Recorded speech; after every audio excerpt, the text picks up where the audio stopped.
மாலை முரசு இறை நேயர்களுக்கு இனிய வணக்கங்கள். உங்கள் அனைவருக்கும் தமிழ் புத்தாண்டு நல்வாழ்த்துக்கள். இந்த நிகழ்ச்சியை ஏற்பாடு செய்த மாலை முரசு இறை நிர்வாகத்தினர்களுக்கு மனமார்ந்த நன்றிகள். நேயர்களுக்கு அனைவருக்கும் உள்ளம் கனிந்த இனிய விஸ்வாவசு தமிழ் புத்தாண்டு நல்வாழ்த்துக்கள்.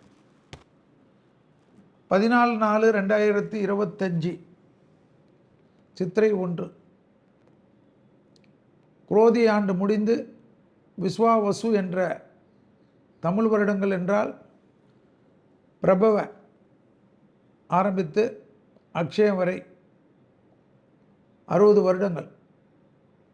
அந்த பிரபவ அக்ஷயத்தில் 38வது வருடமாக இருப்பது குரோதி, 39வது வருடமாக இருப்பது விஸ்வாவசு, 40வது வருடமாக இருக்கிறது பிரபவ. ஸோ குரோதி முடிஞ்சு விஸ்வாவசு ஆரம்பிக்கிட்டு.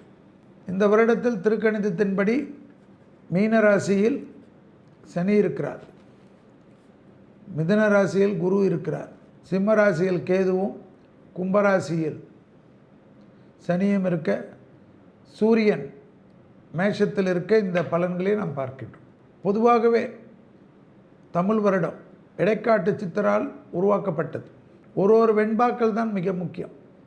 இதே ஆண்டு மீண்டும் வருவதற்கு 60 ஆண்டுகள் ஆகும்.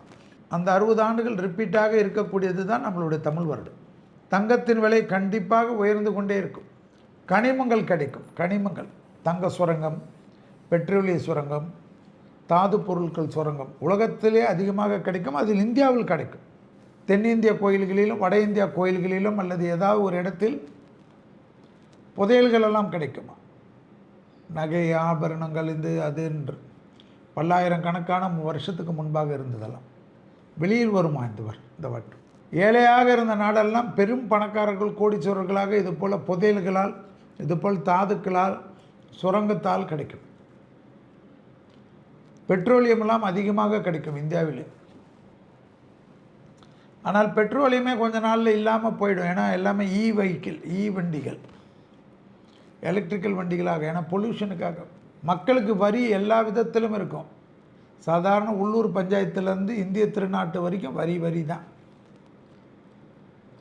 வெளிநாடுகளிலும் அதே போல் வரி தான். நம்ம ட்ரம்ப்பெல்லாம் வர்றதுக்கு முன்னாடியே சொன்னோம், அதிபர்கள் ஒரே வரி போட்டு மக்களை கொள்வார்கள், மனிதன் உடம்பில் வரி போடுறதுக்கு இடம் பாக்கி இல்லாமல் போடுவாங்க. அப்போ எல்லோரும் சிரித்தாங்க. இப்போ கவுண்டமணி சொல்கிறது மாதிரி சந்தனம் இங்கே பூசு அங்கே பூசுன்றது போல் அமெரிக்க மக்களுக்குலேருந்து எல்லா உலக மக்கள் வரைக்கும் வரியால் தான். ஷேரில் ரொம்ப கவனமாக இருங்க. ஷேர் ஒரே நாள் எவ்வளோ குறையும் தெரியாதுன்னு. பெரும் தொழிலதிபர்களாக ஒரே நாளில் வீட்டுக்கு வருவாங்க. நிலத்திலையும் தங்கத்திலையும் அடுத்த 2031 வரைக்கும் போட்டுக்கொள்வது நன்மை. யுத்த பூமிகள், அயல்நாட்டு பிரச்சனை, எல்லை பிரச்சனை, போர்களால் பாதிப்புகள் உலகத்தில் பெருசாக இருக்கும். மீன வீட்டில் சனி இருந்தால் இப்படி தான் இருக்கும். மருத்துவத்தில் பலவிதமான முன்னேற்றங்கள், மருத்துவத்துறையில் புரட்சிகள், கொடும் நோய்கள் என்று சொல்லக்கூடியதற்கெல்லாம் கண்டுபிடிச்சிக்கினே இருக்கிறது. கண்ணு தெரியாதவர்களுக்கெல்லாம் பெரிய அளவுக்கு அனுகூலங்கள் கண்டுபிடிப்பார். காது கேட்காதவர்களுக்கு, மயக்கம் வருபவர்களுக்கு, சுகருக்கெல்லாம் நல்ல மருந்துகள் கிடைப்பது ஆச்சரியமாக இருக்குமா. கிட்னி, ஹார்ட்டு, மூளை, மற்ற எல்லாத்துக்குமே, கேன்சருக்கெல்லாம் மருந்து கண்டுபிடிப்பாங்கன்னு சொல்லிக்கினே இருந்தோம். எளிமைப்படுத்தப்பட்ட மருத்துவம் ஆனாலும் புது நோய்கள் வருமா, புது தொற்று நோய் உபத்திரங்கள் பயமுறுத்துமா உலகத்தில். சுவாச கோளாறுலேருந்து டக்குன்னு ஸ்ட்ரோக் வர்றதுலேருந்து எல்லா பிரச்சனையும் வருமா. அந்த நோய்கள்லாம் மனிதனுக்கு உருவாக்கி விடுறதான் வியாபாரத்திற்காக. பெண்கள் பலவிதமான துறைகளில் செம்ம முன்னேற்றமாவார்கள். உலகம் முழுவதும் பெண்களுக்கு எல்லா விதமான ஃப்ரீடம் இருந்தாலும் இந்தியாவில் சில தடைகள்லாம் மாறுமா. அரசியலில் பெண்கள் 33% முழுமையாக அனுபவிப்பார்களாம். நிறைய பெண் சிஓக்கள், பெண் என்டர்பிரினர்கள், ஸ்டார்ட் அப்பிலெலாம் நிறைய பெண்கள், மீடியா துறையிலெல்லாம் ப்ரொடியூசர் ஆகி நிறைய பெண்கள் கலகலப்பார்களாம். பெரிய அளவுக்கு கோலோச்சுவர்கள் அவார்டெல்லாம் நிறைய வாங்குவார். ஆஸ்கார் அவார்டெல்லாம் நிறைய பெண்கள் தான் வாங்குவாங்களாம் டைரக்ஷன்லலாம். மருத்துவத்தில் புரட்சிகள் ஏற்படுமா, நோபல் பரிசுகள் எல்லாம் பெரிய அளவுக்கு ஏற்படுமா, பெண் தலைவர்கள் அதிகமாக உருவாக்கக்கூடிய காலகட்டம். பெண்கள் நிறைய படப்படையாக பாலிடிக்ஸில் இறங்குவார்களாம். நிறைய டிபேட் ஷோவிலெல்லாம் நீ பெண்கள் தான் பார்க்க போகிறீங்க. ஜோதிடத்தில் ஒரு காலத்தில் சொல்லுற சமயத்தில் சிரிச்சாங்க. இப்போ பார்த்தீங்கன்னா யூடியூப்பை திறந்தீங்கன்னா 10 பேரில் 8 லேடிஸ் தான்.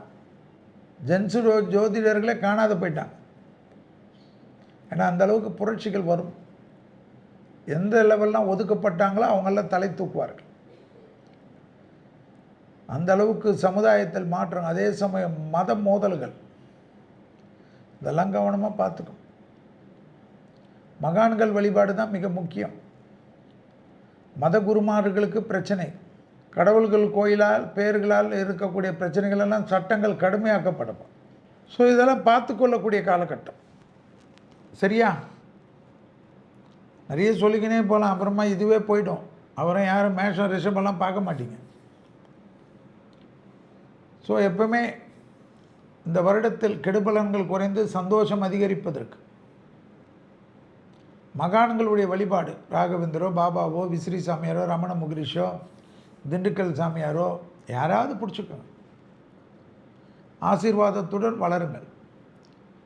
ஸோ விஸ்வாவசியில் 65% கெடுபலன்கள், 35% நல்ல பலன். ஞாபகத்தில் வச்சுக்கோ.